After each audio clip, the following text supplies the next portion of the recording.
ಇನ್ನು ಕಾವೇರಿ ಜಲಾನಯನ ಪ್ರದೇಶದಲ್ಲಿ ಕೂಡ ವಿಪರೀತವಾದ ಮಳೆ ಆಗ್ತಿರೋದ್ರಿಂದ KRS ಡ್ಯಾಮ್ನಿಂದ 1,00,000 ಕ್ಯೂಸೆಕ್ ನೀರನ್ನು ಈಗ ಹೊರಗೆ ಬಿಡಲಾಗಿದೆ. ಹಾಗಾಗಿ ಅಲ್ಲಿಂದ ಮುಂದಿನ ಕೆಲವು ಪ್ರವಾಸಿ ತಾಣಗಳೆಲ್ಲವೂ ಕೂಡ ಪ್ರವಾಹದ ಭೀತಿಯನ್ನು ಎದುರಿಸ್ತಾ ಇವೆ.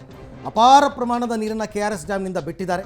ಕಾವೇರಿ ನದಿ ಪಾತ್ರದಲ್ಲಿ ಈಗ ಪ್ರವಾಹದ ಭೀತಿ. ನಾನು ಹೇಳ್ತಾ ಇದ್ದೆ ನಿನ್ನೆ ಕೂಡ ಬಲಮುರಿ, ಎಡಮುರಿ, ಅದಾದಮೇಲೆ ರಂಗನತಿಟ್ಟು, ಶ್ರೀರಂಗಪಟ್ಟಣದ ಅನೇಕ ಪ್ರದೇಶಗಳು, ಮತ್ತು ಕೊಳ್ಳೇಗಾಲದ ಕೆಲವು ಊರುಗಳು, ನಿಮಗೆ ಶಿವನ ಸಮುದ್ರ ಎಲ್ಲ ಕಡೆಯಲ್ಲೂ ಕೂಡ ಪ್ರವಾಹ ಜೋರಾಗುತ್ತೆ.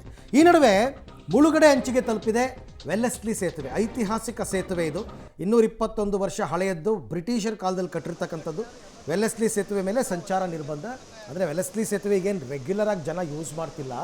ಆ ಸುತ್ತಮುತ್ತ ಗ್ರಾಮಸ್ಥರು ಸೈಕಲ್ ಓಡಾಡ್ತಾರೆ ಅದರಲ್ಲಿ ಅಷ್ಟೇ. ಇನ್ನು ಕಾರು, ಬೈಕಲ್ಲಿ ಕೆಲವರು ಹೋಗ್ತಾರೆ, ಕಾರ್ ಬಿಡಲ್ಲ. ಪ್ಯಾರಲಾಗಿ ಇನ್ನೊಂದು ಸೇತುವೆ ಕಟ್ಟಿದ್ದಾರೆ, ವೆಹಿಕಲ್ಸ್ ಎಲ್ಲ ಅಲ್ಲಿ ಮೂವ್ ಆಗುತ್ತೆ. ಬಟ್ ಸ್ಟಿಲ್ ತುಂಬ ಶಿಥಿಲವಾಗಿದೆ ವೆಲ್ಲೆಸ್ಲಿ ಸೇತುವೆ. ಹಾಗಾಗಿ ಇಷ್ಟೊಂದು ನೀರು ಬಿಟ್ಟಾಗ ಏನು ಬೇಕಾದ್ರೂ ಆಗ್ಬೋದು, ಕೊಚ್ಕೊಂಡು ಹೋಗ್ಬೋದು. ಹಾಗಾಗಿ ಸಂಚಾರ ನಿರ್ಬಂಧವನ್ನು ಮಾಡಿದ್ದಾರೆ. 1,00,000 ಕ್ಯೂಸೆಕ್ ಅಂದರೆ ಸಾಮಾನ್ಯದ ಮಾತಲ್ಲ ಅದು. ಹಾಗಾಗಿ ನಿಮಗೆ ಪ್ರವಾಸಿ ತಾಣಗಳಿಗೆ, ಪ್ರವಾಸಿಗರಿಗೆ ನಿರ್ಬಂಧವನ್ನು ಹೇರಲಾಗಿದೆ. ನಿಮಗೆ ನೀರು ಜಾಸ್ತಿ ಇದ್ದಾಗ ನೀವು ಇನ್ಫ್ಲೋ ಇದ್ದಾಗ ಔಟ್ಫ್ಲೋ ಬಿಡಲೇಬೇಕು, ಬ್ಯಾಲೆನ್ಸ್ ಮಾಡೋದಕ್ಕೆ ಬಿಟ್ಟಿಲ್ಲ.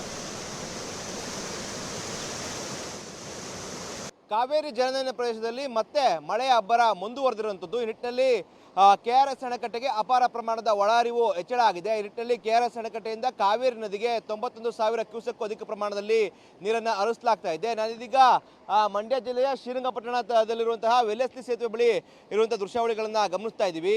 ಅಂದರೆ ವೇಗವಾಗಿ ನೀರು ಹರಿತಿರುವಂತಹ ದೃಶ್ಯಾವಳಿಗಳನ್ನು ಗಮನಿಸ್ತಾ ಇರುವಂಥದ್ದು. ಈ ನಿಟ್ಟಿನಲ್ಲಿ ಕಾವೇರಿ ನದಿ ಎಷ್ಟು ಬೋರ್ಗರೆದು ಹರಿತಾ ಇದೆ ಅನ್ನೋದನ್ನು ಕೂಡ ದೃಶ್ಯಾವಳಿಯಲ್ಲಿ ಗಮನಿಸ್ತಾ ಇರುವಂಥದ್ದು. ಸುಮಾರು 221 ವರ್ಷದ ಹಳೆಯ ಸೇತುವೆ ವೆಲ್ಲೆಸ್ಲಿ ಸೇತುವೆ ಆಗಿದೆ. ಈ ನಿಟ್ಟಿನಲ್ಲಿ ಯಾವುದೇ ರೀತಿಯಾದಂತಹ ಅಪಾಯಗಳು ಮತ್ತು ಅವಘಡಗಳು ಜರುಗಬಾರದು ನಿಟ್ಟಿನಲ್ಲಿ ಕೂಡ ಮುನ್ನೆಚ್ಚರಿಕಾ ಕ್ರಮವಾಗಿ ಪೊಲೀಸ್ ಇಲಾಖೆ ಮತ್ತು ಶ್ರೀರಂಗಪಟ್ಟಣದ ಏನು ಅಧಿಕಾರಿಗಳು ಇದೀಗ ವೆಲ್ಲೆಸ್ಲಿ ಸೇತುವೆಯ ಸಂಚಾರವನ್ನು ಸಂಪೂರ್ಣವಾಗಿ ಬಂದ್ ಮಾಡಿದ್ದಾರೆ. ಯಾಕಂದರೆ ತುಂಬ ಹಳೆಯದಾದ ಸೇತುವೆ ಇದಾಗಿರುವಂಥದ್ದು. ಯಾಕಂದರೆ ಆ ನಿಟ್ಟಿನಲ್ಲಿ ಕೂಡ ಅವಘಡಗಳು ನಡೀಬಾರದು ನಿಟ್ಟಿನಲ್ಲಿ ಕೂಡ ಇದೀಗ ಇಲ್ಲಿ ಸಂಪೂರ್ಣವಾಗಿ ಸಂಚಾರವನ್ನು ಬಂದ್ ಮಾಡಿರುವಂಥ ದೃಶ್ಯಾವಳಿಗಳನ್ನ ಗಮನಿಸ್ತಾ ಇದ್ದೀವಿ. ಅಂದರೆ ಏನು ಡೆಡ್ ಎಂಡ್ ಕಾಣ್ತಾ ಇದೆ, ಅಲ್ಲೂ ಕೂಡ ಬ್ಯಾರಿಕೇಡನ್ನು ಹಾಕಿ ತಡೆಯಲಾಗಿದೆ. ಜೊತೆಗೆ ಈ ಭಾಗದಲ್ಲೂ ಕೂಡ ಬ್ಯಾರಿಕೇಡನ್ನು ಹಾಕಿ ಜನರಾರು ಕೂಡ ಬರದಂತೆ ಇಲ್ಲಿಗೆ ತಡೆಯುವಂಥ ಕೆಲಸಗಳು ಕೂಡ ಆಗ್ತಾ ಇರುವಂಥದ್ದು ದೃಶ್ಯದಲ್ಲಿ ಗಮನಿಸ್ತಾ ಇದ್ದೀವಿ.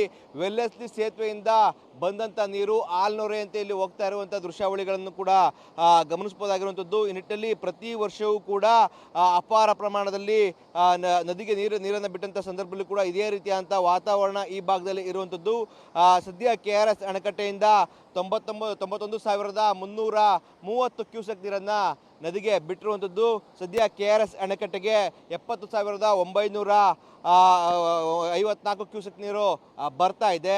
ಯಾಕಂದರೆ ಜೂನ್ ತಿಂಗಳ ಅಂತ್ಯದಲ್ಲೂ ಕೂಡ KRS ಅಣೆಕಟ್ಟೆ ಸಂಪೂರ್ಣವಾಗಿ ಭರ್ತಿ ಆಗಿತ್ತು. ಆ ನಿಟ್ಟಿನಲ್ಲಿ ಹೊಸ ದಾಖಲೆಯನ್ನು KRS ಅಣೆಕಟ್ಟೆ ಬರೆದಿದ್ದರಿಂದಾಗಿ ಬಂದಂಥ ನೀರೆಲ್ಲವನ್ನು ಕೂಡ ಹೆಚ್ಚಿನ ಪ್ರಮಾಣದಲ್ಲಿ ನದಿಗೆ ಬಿಡಲಾಗ್ತಾ ಇದೆ. ಸುರಕ್ಷಿತ ಕ್ರಮಗಳನ್ನು ಅನುಸರಿಸಬೇಕು ನಿಟ್ಟಿನಲ್ಲಿ ಕೂಡ ಇದೀಗ ಕಳೆದ 3 ದಿನಗಳ ಹಿಂದೆಯಿಂದಲೂ ಕೂಡ ಜಿಲ್ಲಾಡಳಿತ ನದಿ ಪಾತ್ರದ ಜನರಿಗೆ ಆದೇಶವನ್ನು ಮತ್ತು ಸೂಚನೆಯನ್ನು ಕೂಡ ಮಾಡಿರುವಂಥದ್ದು. ಒಟ್ಟಾರೆ ಕಾವೇರಿ ನದಿ ಸದ್ಯ ಬೋರ್ಗರೆದು ಹರಿತಾ ಇದೆ ಮತ್ತು ನದಿ ಪಾತ್ರದ ಜನರು ಕೂಡ ಇದೀಗ ಪ್ರವಾಹದ ಭೀತಿ ಎದುರಾಗಿರುವಂಥದ್ದು. ಇನ್ನೊಂದು ಕಡೆ ವೆಲ್ಲೆಸ್ಲಿ ಸೇತುವೆ ಸಾಕಷ್ಟು ಮಟ್ಟದಲ್ಲಿ ಏನು ಅದರ ಮೇಲ್ಭಾಗಕ್ಕೆ ಹರಿಯುವಂಥ ಸೂಚನೆ ಕೂಡ ಕಂಡುಬರ್ತಾ ಇರುವಂಥದ್ದು. ಇದೇ ರೀತಿಯಾಗಿ ಮುಂದುವರೆದ್ರೆ ಮತ್ತೆ ಅಂದರೆ KRS ಅಣೆಕಟ್ಟೆಗೆ ಅಪಾರ ಪ್ರಮಾಣದ ನೀರು ಬರುತ್ತೆ.